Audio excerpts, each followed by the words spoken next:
Hello everyone. आज के इस वीडियो में हम हिंदी पैडागोजी के क्वेश्चन देखेंगे और ये जो आपका क्वेश्चन पेपर है दिसंबर 24 का है। ठीक है, तो चलिए शुरू करते हैं। शुरू करने से पहले आप वीडियो को लाइक करें, शेयर करें। अगर आप चैनल पर नए हैं तो चैनल को सब्सक्राइब जरूर करें ताकि आने वाले सारे नोटिफिकेशन आपको मिलते रहें। चलते हैं हम अपने हिंदी के क्वेश्चन में।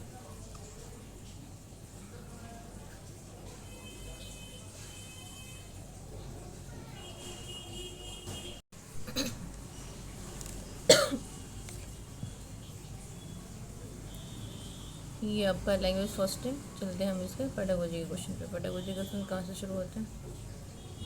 106 से आपका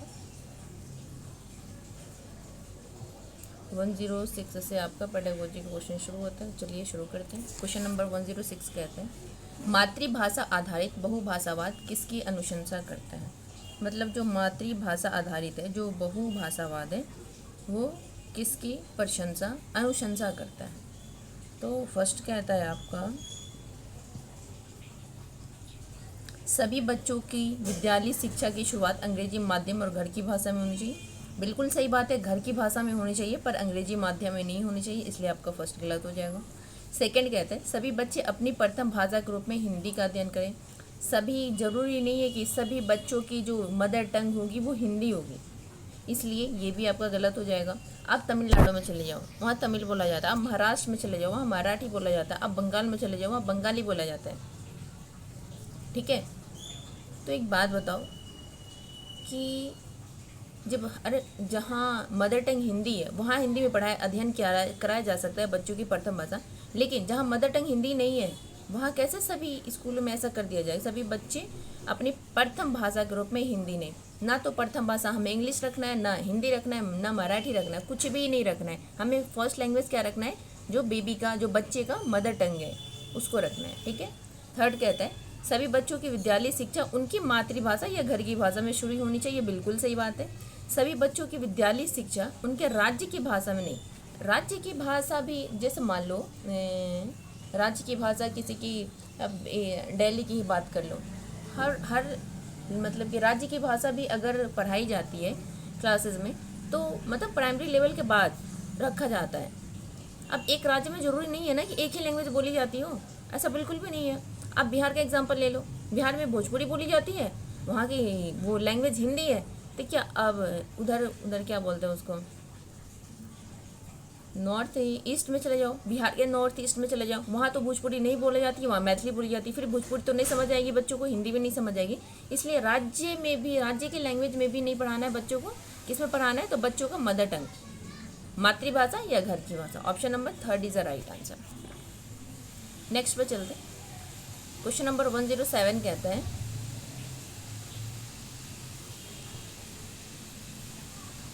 ये कहते हैं, पाठ्य सामग्री बोधगम्यता के संदर्भ में निम्नलिखित में से गलत कथन का चयन करें। स्किमिंग समीक्षा करने के लिए अधिक उपयुक्त है, जबकि स्कैनिंग द्वारा किसी विशेष प्रश्न का उत्तर देने में मदद मिलती है। सेकंड कहता है, स्किमिंग और स्कैनिंग दोनों में ही पाठ्य सामग्री पढ़ने के दौरान तीव्र नेत्र गति शामिल है। थर्ड कहता है, स्किमिंग सरसरी तौर पर पठन के अंतर्गत पाठ्य सामग्री की शीघ्रता से पढ़ा जाता है, जबकि स्कैनिंग बारीकी से पठन के अंतर्गत विशिष्ट तथा जानने के लिए पढ़ा जाता है। फोर्थ कहता है, स्किमिंग में गहराई से पठन किया जाता है, जबकि स्कैनिंग में सरसरी तौर पर पढ़ा जाता है। तो बिल्कुल सही बात है, फर्स्ट सेकेंड थर्ड आपका गलत हो जाएगा। तो आपका सही क्या होगा? जो स्किमिंग है वो गहराई से पठन किया जाता है। स्कैनिंग मतलब स्कैन करना, किसी चीज़ को ऊपरी ऊपरी देखना, जैसे हम न्यूज़पेपर के हेडिंग पढ़ते हैं। ठीक है, तो आपका स्कैनिंग हो गया। अगर हम किसी स्पेसिफिक चीज़ें के बारे में डिटेल से पढ़ते हैं तो आपका स्किमिंग हो गया। ठीक है, नेक्स्ट पे चलते हैं। क्वेश्चन नंबर 108 कहता है, जब बच्चे अपने आसपास के परिवेश में वस्तुओं, घटनाओं और अवधारणा के बारे में पूछना आरंभ कर देते हैं तो भाषा का कौन सा प्रकार अधिक प्रयोग में लाया जाता है? जब बच्चे आसपास के परिवेश की वस्तुओं, घटनाओं और अवधारणाओं के बारे में पूछना आरंभ कर देते हैं तो भाषा का कौन सा प्रकार अधिक प्रयोग में लाया जाता है? फर्स्ट कहता है सूचनात्मक, खोजबीन परक, नियंत्रक या कल्पनाशीलता। तो इसका सही आंसर हो जाएगा option number second is the right answer, खोजबीन परक। नेक्स्ट पे चलते। क्वेश्चन नंबर 109 कहता है, मानव भाषा के किस गुणधर्म के कारण जो इंसान है, मनुष्य है, उनके चीज़ों के बारे में बोल पाते हैं जो उनके तत्कालिक समय और स्थान में मौजूद नहीं है। संरचना निर्भरता, वियोजन सामर्थ्य, विस्थापन या यादृच्छिकता। तो इसका सही आंसर हो जाएगा option number third is a displacement, विस्थापन। क्वेश्चन नंबर 110 कहता है निम्नलिखित में कौन सा कौशल समझ के साथ पठन का लक्षण नहीं है। मतलब ऐसा कौन सा ऑप्शन है जिसमें समझ कर मीनिंगफुल लर्निंग नहीं है। फर्स्ट कहता है घटनाओं और विचारों के क्रम में का संयोजन और आकलन करना। क्या ये बात सही है? सेकंड कहता है अब तक पढ़ी गई सामग्री का मानसिक रूप से सारांशीकरण करना, अक्षर और वर्णमाला पर ध्यान केंद्रित करना, विषय वस्तु से आगे का अनुमान लगाना। तो इसका सही आंसर हो जाएगा option number fourth is the right answer.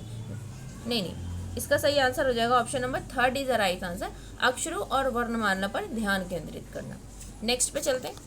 Question number 111 कहता है निम्नलिखित में कौन सा द्वितीय भाषा शिक्षण के व्याकरण अनुवाद विधि का गुणधर्म नहीं है। मतलब जो गलत है वही सही है क्योंकि आपसे पूछा ही गलत है। तो फर्स्ट कहता है द्वितीय भाषा में सीधे ही संप्रेषण करना और उसके बाद में दो भाषाओं के व्याकरण के नियमों की तुलना करना होता है। बिल्कुल गलत बात है और जो गलत है वही सही है क्योंकि पूछा ही गलत है। Option number first is the right answer. भाषा के प्रकारों के स्थान पर नियमों पर अधिक ध्यान देना, बात तो सही है। प्रथम और द्वितीय भाषा के व्याकरणिक नियमों की तुलना करना, द्वितीय भाषा के व्याकरण के नियमों का अधिगम और अभ्यास। तो सेकेंड थर्ड फोर्थ तो आपका सही है लेकिन आप जो फर्स्ट है वही गलत है और आपसे गलत पूछा ही गया है। नेक्स्ट पर चलते हैं। क्वेश्चन नंबर 112 कहता है एक अध्यापक ने अपने बच्चों से कहा कि वे इस बात पर विमर्श करें कि उन्होंने उसके द्वारा दिए गए अनुभवजनित प्रश्न का उत्तर किस प्रकार दिया और उस प्रश्न का उत्तर लिखते समय वे क्या और किस प्रकार सोच रहे थे। यह किसका उदाहरण है? अधिभाषावाद, अधिसांकेतिकता, अधिसंज्ञान या रूपक। तो इसका सही आंसर हो जाएगा option number third is the right answer, अधिसंज्ञान, मेटाकॉग्निशन। क्वेश्चन नंबर 113 कहता है निम्नलिखित में से क्रिएशन की परिकल्पना में से कौन सा वाइगोस्की के ZPD के समान है? प्राकृतिक व्यवस्था परिकल्पना, निवेश परिकल्पना, अफेक्टिव फिल्टर परिकल्पना, परिवीक्षण मॉनिटर परिकल्पना। तो इसका सही आंसर हो जाएगा option number third is the right answer, निवेश परिकल्पना। इन्वायरमेंट की बात कौन करता है? वाइगोस्की करता है और स्टीफन क्रेशन भी करता है। नेक्स्ट पे चलते हैं। क्वेश्चन नंबर 114 कहता है क्यूमिंग के आत्मनिर्भरता परिकल्पना के अनुसार निम्नलिखित में कौन सी एक दूसरे पर पारस्परिक रूप से निर्भर है? द्वितीय भाषा में पठन और लेखन, प्रथम और द्वितीय भाषा में बुनियादी अंतर व्यक्तिक कौशल, द्वितीय भाषा में बोधगम्यता और उत्पाद, प्रथम और द्वितीय भाषा में संज्ञानात्मक अकादमिक निपुणता। तो इसका सही आंसर हो जाएगा option number fourth is the right answer, प्रथम और द्वितीय भाषा में संज्ञानात्मक अकादमिक निपुणता। क्वेश्चन नंबर 115 कहता है निम्नलिखित में कौन सा अक्षरों और वर्णमाला के स्थान पर शब्दों और लघु कथा सामग्री के आधार पर पठन कौशल आरंभ करने का तर्कसंगत नहीं ठहराता? फर्स्ट कहता है शब्द और पाठ्य सामग्री अधिक रुचिकर होती है जबकि अक्षर नहीं। क्या ये बात सही है? गलत बात है। सेकंड कहता है शब्दों की अपेक्षा पृथक अक्षरों को कंठस्थ करना अधिक कठिन होता है। शुरुआत पाठक छोटी छोटी इकाइयों की तुलना में बड़ी बड़ी इकाइयों पर बेहतर तरीके से ध्यान केंद्रित कर पाते हैं। शब्द और पाठ्य सामग्री सार्थक संबंधता सृजित कर पाती है जो कि अक्षर नहीं कर पाते। आपसे पूछ क्या रहे? जो पठन कौशल आरंभ करने का तर्क संगत नहीं ठहराता है, मतलब जो निगेटिव है वो आपसे पूछ रहे हैं। तो इसका जो सही आंसर हो जाएगा option number third is the right answer. शुरुआती पाठक छोटी इकाइयों की तुलना में बड़ी इकाइयों के बेहतर, ऑफकोर्स छोटी छोटी इकाइयों में यूनिट्स में बच्चों को ज़्यादा समझ आएगी। बड़ी बड़ी ये लेक्चर मेथड थोड़ी है, ये यूनिवर्सिटी के बच्चे तो नहीं है ना, लेक्चर 2 घंटे का लेक्चर ले लिए, 3 घंटे का लेक्चर ले लिए, कंप्लीट कर लिया, ऐसा नहीं होता है। क्वेश्चन नंबर 116 कहते हैं निम्नलिखित में कौन सा भाषाओं और बोलियों के बारे में भाषिक रूप से सही है? भाषाओं की अपनी लिपि होती है परंतु बोलियों की कोई लिपि नहीं होती। क्या ये बात सही है?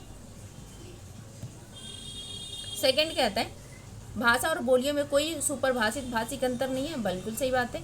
भाषाओं में साहित्य लिखा गया परंतु बोलियां मौखिक है, ये गलत बात है।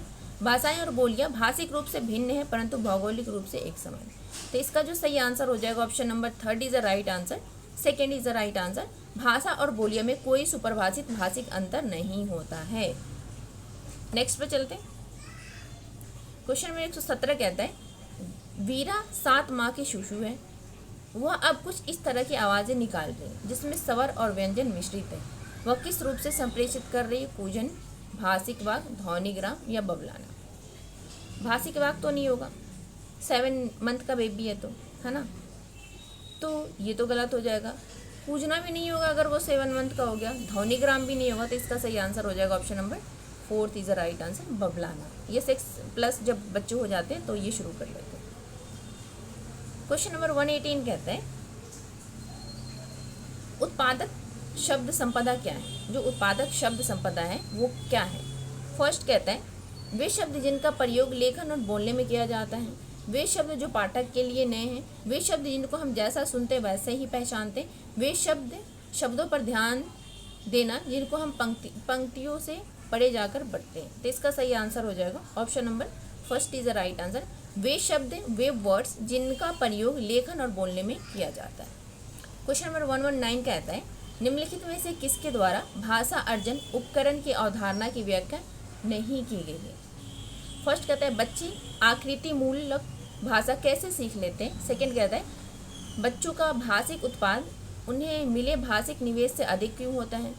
बच्चे अपनी प्रथम भाषा कैसे सीखते हैं? बच्चे 4 से 5 वर्षों की कम अवधि के भीतर कैसे भाषा सीखने योग्य बन जाते हैं?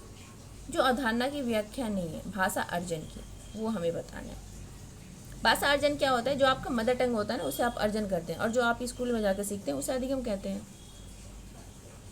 अर्जन मतलब एक्वायर करना अपने इन्वायरमेंट से, अपने फैमिली से, और अधिगम मतलब लर्निंग, मतलब आप कहीं जाके इंस्टीट्यूट में, कोचिंग में, क्लासेस लाइक के, तो ये आप सीख रहे हैं स्कूल में जाकर, वो आपका लर्निंग हो गया, लर्निंग लैंग्वेज हो गया। तो इसका जो सही आंसर हो जाएगा option number 2 is the right answer. बच्चों का भाषिक उत्पाद उन्हें मिले भाषिक निवेश से अधिक क्यों होता है? लेकिन आपसे जो नहीं पूछ रहे तो आपका ऑप्शन होगा ऑप्शन नंबर 2, बाकी फर्स्ट, थर्ड, फोर्थ सही है। क्वेश्चन नंबर 120 कहता है, एक समुदाय विशेष के बोलने चालने के तरीके में यह देखा गया है कि 2 भिन्न भिन्न सामाजिक आर्थिक समूह में लोग 21 को भिन्न भिन्न तरीके से उच्चारित करते हैं। यह किस प्रकार का उदाहरण है? सामाजिक सांस्कृतिक चर, सामाजिक भाषिक चर, सामाजिक मनोवैज्ञानिक चर, परिणामवादी प्रेगमेटिक चर। तो इसका सही आंसर हो जाएगा option number 4 is the right answer, परिणामवादी प्रेगमेटिक चर। नेक्स्ट पे चलते हैं, लैंग्वेज सेकंड पे चलते हैं। यहाँ से आपका लैंग्वेज सेकंड शुरू होता है, और यहाँ से आपका क्वेश्चन नंबर 136 से आपका पेडागोजी का क्वेश्चन शुरू होता है। क्वेश्चन नंबर 136 कहता है,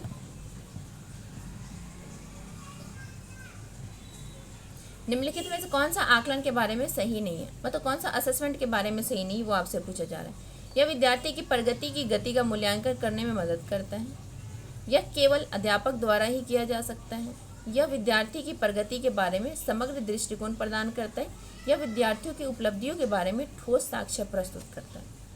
कौन सा आकलन के बारे में सही नहीं है? जो गलत है वही सही है, क्योंकि पूछा ही गलत है। यह विद्यार्थी की प्रगति की गति का मूल्यांकन करने में मदद करता है। आप बताएं इसका सही आंसर क्या होगा? हम चाहते हैं कि आप इसका आंसर कमेंट करें कि इसका सही आंसर क्या होगा। अगर नहीं समझ आए तो आप कमेंट में पूछ लेना, बता दिया जाएगा। नेक्स्ट क्वेश्चन पे चलते हैं। क्वेश्चन नंबर 137 कहता है, अधिगम में रह गई कमियों को देखने के संदर्भ में त्रुटि विश्लेषण महत्वपूर्ण है, क्योंकि गलतियां शिक्षार्थियों की समझ में रह गई कमियों की ओर संकेत करती हैं। क्या ये बात सही है? गलतियां अवधारणा विकास और प्रेरणा को प्रदर्शित करती है। अधिकतर त्रुटियां विद्यार्थियों के अनियत दृष्टिकोण का कारण होते हैं। गलतियां शिक्षार्थी के मस्तिष्क और अधिगम की अवस्था को समझने में सहायक होती है। बिल्कुल सही बात है, option number 4 is the right answer.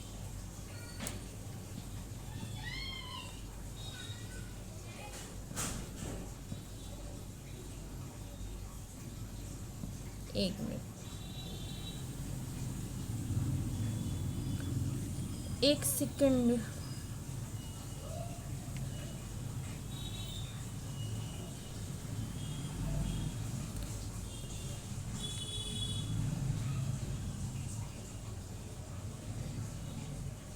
हम बता देते इसका सही आंसर क्या होगा। क्वेश्चन नंबर 136 कहता है, निम्नलिखित में कौन सा आकलन के बारे में सही नहीं है? फर्स्ट तो सही है कि यह विद्यार्थियों की प्रगति की गति का मूल्यांकन करने में मदद करता है। सेकंड कहता है यह केवल अध्यापक द्वारा किया जाता है, ये आपका गलत हो जाएगा। जो असेसमेंट है बच्चा सेल्फ असेसमेंट भी कर सकता है, पीयर असेसमेंट भी होता है ना, टीचर भी असेस कर सकते हैं, बच्चे खुद का भी कर सकते हैं, उसके दोस्त भी उसका कर सकते हैं। तो जो गलत है वो है आपका option number second is a right answer. Question number 137 कहता है अधिगम में रह गई कमियों को देखने के संदर्भ में त्रुटि विश्लेषण महत्वपूर्ण क्यों है? तो गलतियां शिक्षार्थी के मस्तिष्क और अधिगम की अवस्था को समझने में सहायक होती है। ये आपका सही आंसर हो गया। नेक्स्ट पे चलते हैं। क्वेश्चन नंबर 138 कहता है निम्नलिखित में कौन सा स्टीफन क्रैशन द्वारा दी गई मॉनिटर परिकल्पना के संदर्भ में सही नहीं है? मतलब आपसे गलत पूछ रहे हैं। तो फर्स्ट कहते हैं क्या अर्जित किया गया है सीखे गए मॉनिटरिंग करने में मदद करता है। शिक्षार्थी तभी मॉनिटर कर सकते हैं जब उन्हें नियमों की पर्याप्त जानकारी हो और पर्याप्त समय हो। यह द्वितीय भाषा अर्जन के संदर्भ में प्रयुक्त की जाती है। यह अर्जन और अधिगम के मध्य संबंध पर आधारित है। तो आप बता सकते हैं इसका सही आंसर क्या होगा? तो इसका सही आंसर हो जाएगा option number first is the right answer. क्या अर्जित किया गया है सीखे गए की मॉनिटरिंग करने में मदद करता है। नेक्स्ट पे चलते हैं। क्वेश्चन नंबर 139 कहते हैं निम्नलिखित में कौन सा रचनात्मक आकलन का उदाहरण नहीं है? कंस्ट्रक्टिविस्ट उदाहरण नहीं है। फर्स्ट कहता है समग्र लिखित परीक्षा और सत्र के विभिन्न अवधियों में दिए गए कुछ और कार्यों का मिश्रण। पूरे सत्र भर लघु अवधि परीक्षा से लेकर सहपाठी समीक्षा जैसी होने वाली आकलन की युक्तियाँ। पूरे सत्र के दौरान मौखिक और लिखित कार्यों की श्रृंखला और रोल प्ले। सत्र के अंत में होने वाले परीक्षण। जो सत्र के अंत में होने वाले परीक्षण होते हैं वो रचनात्मक नहीं होते हैं। तो इसलिए आपका सही आंसर हो जाएगा option number fourth is the right answer. Next पे चलते हैं। क्वेश्चन नंबर 140 कहते हैं जब एक शुरुआती पाठक पाठ्य वस्तु की थीम, सांस्कृतिक पहलू आदि के बारे में अपने सामान्य ज्ञान का प्रयोग करता है जिसे कि वह उस विशिष्ट पाठ्यगत सामग्री से अर्थ निकाल सके, तो क्या कहलाएगी? तल ऊर्ध्वगामी उपागम, तल अधोगामी उपागम, ऊर्ध्व अधोगामी उपागम, ऊर्ध्वगामी उपागम। तो इसका सही आंसर हो जाएगा option number third is the right answer, ऊर्ध्व अधोगामी उपागम। नेक्स्ट पे चलते हैं। क्वेश्चन नंबर 141 कहते हैं निम्नलिखित में कौन सा पाठ्य सामग्री की बोधगम्यता और शब्दावली के विकास में मदद नहीं करेगा? वह कौन है जो मदद नहीं करेगा? थीम मानचित्र, चित्र शब्दकोश, शब्द मानचित्र, वर्णमाला चार्ट। तो इसका सही आंसर हो जाएगा option number fourth is the right answer. ये सब तो करेगा पर वर्णमाला चार्ट नहीं करेगा। नेक्स्ट पे चलते हैं। क्वेश्चन नंबर 142 कहते हैं निम्नलिखित में कौन सा कथन आकलन के दो मुख्य प्रकारों के संदर्भ में सही है? फर्स्ट कहते हैं रचनात्मक आकलन अधिगम प्रक्रिया में सतत रूप से चलता है। सेकंड कहते हैं योगात्मक आकलन अधिगम प्रक्रिया से पहले और उसके दौरान होता है। रचनात्मक आकलन अधिगम के प्रकारों के स्थान पर नियमों पर अधिक ध्यान देते हैं। योगात्मक आकलन वर्ष भर चलने वाले आकलन के प्रत्येक स्वरूप में समग्रता के बारे में। तो इसका जो सही आंसर हो जाएगा जो आपका रचनात्मक आकलन अधिगम प्रक्रिया में सतत रूप से चलता है, option number first is the right answer. Next question पे चलते हैं। क्वेश्चन नंबर 143 कहता है निम्नलिखित में किसके द्वारा समावेशी कक्षा सृजित करने में मदद नहीं मिलेगी? मतलब जो निगेटिव है वो आपसे पूछ रहा है। तो फर्स्ट कहता है बहुभाषिक उपागम का अनुपालन करना। क्या ये बात सही है? बात तो सही कह रही। कक्षा में कुछ विद्यार्थियों को कक्षा प्रमुख मॉनिटर बना देना। सहपाठी समूह अंतःक्रिया और पृष्ठ पोषण व्यवस्था, ये भी सही है।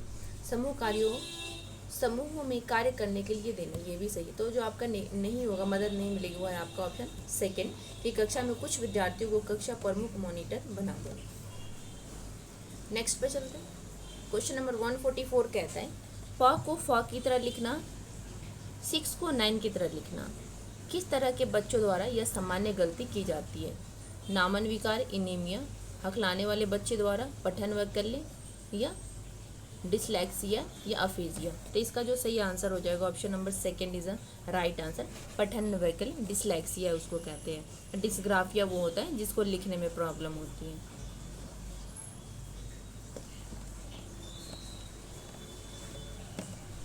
नेक्स्ट पे चलते हैं। क्वेश्चन नंबर 145 कहता है बुनियादी अंतः वैयक्तिक संप्रेषणात्मक कौशलों को किस रूप में जाना जाता है? दिन प्रतिदिन के संप्रेषण के प्रयुक्त भाषा, अंतर्भाषा, इंटर लैंग्वेज, उच्च स्तरीय भाषा कौशल, अमूर्तता की भाषा। तो इसका सही आंसर हो जाएगा option number first is a right answer, दिन प्रतिदिन के संप्रेषण की प्रयुक्त भाषा। क्वेश्चन नंबर 146 कहते हैं एक अध्यापक हिंदी भाषी विद्यार्थियों को द्वितीय भाषा के रूप में अंग्रेजी का अध्यापन करते समय उन्हें स्पष्ट रूप से नियम बताए बगैर अंग्रेजी में संक्षिप्त संवाद करने के संदर्भ और अवसर देता है। वह उनके वार्तालाप में प्रयुक्त उदाहरण उनके समक्ष प्रस्तुत करता है। धीरे धीरे शिक्षार्थी अध्यापक की मदद से स्वतः ही नियम सीख लेते हैं। अध्यापक किस मॉडल उपागम का अनुपालन कर रहे हैं? संप्रेषणात्मक उपागम, प्रत्यक्ष उपागम, व्याकरण अनुवाद विधि, श्रव्य भाषिक विधि। यहाँ तो व्याकरण का पहले इस्तेमाल ही नहीं किया गया, तो ग्रामर ट्रांसलेशन मेथड तो होगा नहीं, तो फर्स्ट से थर्ड तो आपका गलत हो जाएगा, है ना। श्रव्य भाषिक विधि भी नहीं है, प्रत्यक्ष विधि भी नहीं है, तो ये हो जाएगा आपका option number first is right answer, संप्रेषणात्मक उपागम। नेक्स्ट पे चलते हैं। क्वेश्चन नंबर 147 कह रहे हैं निम्नलिखित में कौन सा संप्रेषणात्मक उपागम का गुणधर्म नहीं है? फर्स्ट कहते हैं अस्पष्टता के साथ शिक्षण के स्थान पर व्याकरण के नियमों की खोज करना, संप्रेषणात्मक दक्षता का विकास करना, पर कार्य की अपेक्षा नियमों पर अधिक ध्यान देना, भाषा का संदर्भगत प्रयोग। तो इसका सही आंसर हो जाएगा जो गुणधर्म नहीं है वो है आपका ऑप्शन नंबर पर कार्य की अपेक्षा नियमों पर अधिक ध्यान देना, third is the right answer. Question number 148 कहते हैं कथाओं की कौन सी विधा बहुभाषावाद और बहुसांस्कृतिवाद को प्रतिपादित करने के लिए सर्वाधिक रूप से प्रासंगिक है? विज्ञान कथा, अविश्वसनीय बात, लेंदी टेल, आत्मकथाएं या लोक कथाएं। तो इसका सही आंसर हो जाएगा option number third is the right answer, लोक कथाएं। क्वेश्चन नंबर 149 कहते हैं निम्नलिखित में कौन सा बाल साहित्य की अपेक्षित गुणधर्म नहीं है? बड़ा फोंट आकार और परिचित शब्द, आकर्षक चित्र, पशु पात्र, नैतिक मूल्यों का स्पष्टता प्रदर्शन। तो इसका सही आंसर हो जाएगा option number fourth is the right answer, नैतिक मूल्यों का स्पष्टता प्रदर्शन। 150 कहते हैं निम्नलिखित में कौन सा अधिगम का मुख्य क्षेत्र डोमेन नहीं है? भावनात्मक, मनोगत्यात्मक, सामाजिक सांस्कृतिक या संज्ञानात्मक। जो लर्निंग का मुख्य क्षेत्र डोमेन नहीं है, मेन डोमेन जो नहीं है वो आपसे पूछ रहा है, तो इसका सही आंसर हो जाएगा option number fourth is the right answer, सामाजिक सांस्कृतिक। तो इस वीडियो में हमने ये हिंदी पैडागोजी के 30 क्वेश्चन करे हैं, paper first and paper second दोनों के। आई होप कि आपको ये वीडियो पसंद आएगी और आप इस वीडियो को जरूर देखिए, जितना हो सके आप प्रैक्टिस जरूर करें। मिलते हैं आपसे नेक्स्ट वीडियो में। वीडियो को लाइक करें, शेयर करें, चैनल पर नए हैं तो चैनल को सब्सक्राइब जरूर करें। Thank you.